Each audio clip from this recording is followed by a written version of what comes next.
Hey sports fans, Coach Nick here and welcome to B-Ball Breakdown. I had the pleasure of watching Doug McDermott play last night when DePaul met Creighton, and I gotta say, enjoy this while it lasts because he's a terrific college player and they're very well coached and really utilize his skills. It's a fun team to watch. But how does that translate to the NBA? I'm not so sure. If he has to play the small forward, he's going to have a lot of problems playing defense. And if he's not on the right team, the right system, he's not going to be able to utilize all that terrific off-ball movement that he has. In fact, he'll probably just end up spotting up and standing around a lot of the time. He's a great shooter, he can do that, but it's not clear if that's going to indicate that he'll be a really good NBA player. So that remains to be seen.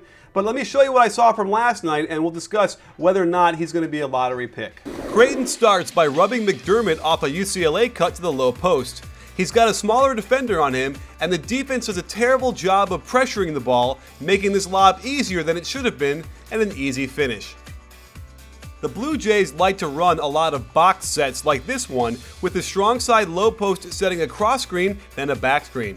McDermott is great at positioning his feet before he catches the ball, so the catch and finish are one move. But this kind of shot would get blocked easily by NBA defenders. McDermott is great at constantly moving without the ball, and it helps when his man foolishly helps one pass away, giving him a wide open look at a pro three.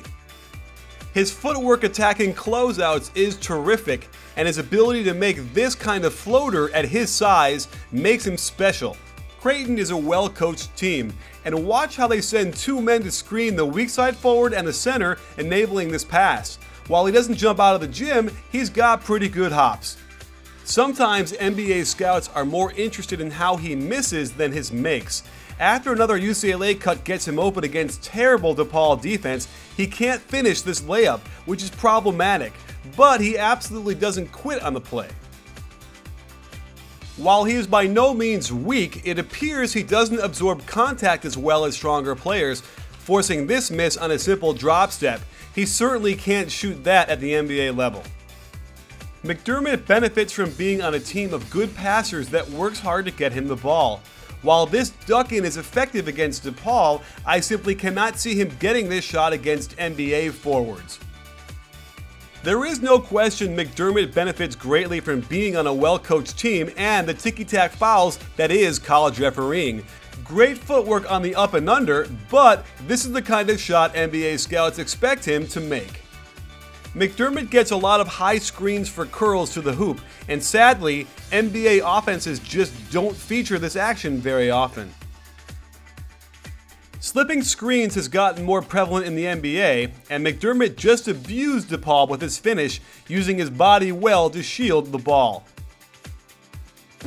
So there you have it, sports fans. The fact that he can put the ball on the ground a little bit and hit that floater is a real good sign for me, because then he might be a little bit more diversified than someone like Steve Novak, who doesn't even dribble at all. I haven't seen any pick and roll from him, and that would be an issue because he'll really get stuck into just standing in the corner spotting up if he can't show that he can do pick and rolls. But he's a very smart player, has ability, isn't the worst athlete, so there's no doubt in my mind he is better than Andrew Wiggins right now, without question, skill-wise. But will that translate into a high draft choice? I think he should be in the top 10. You know, I know there's a lot of great players out there, but he is one of them. And if you can get into the right situation, he could be a really solid NBA player. But if he gets lost in the wilderness on a team that doesn't run any kind of motion, then he might end up having a very short one, and that'll be too bad. Well, thanks for joining us, sports fans. Stay tuned for lots more at B-Ball Breakdown. And don't forget, we're not a channel, we're a conversation. You in?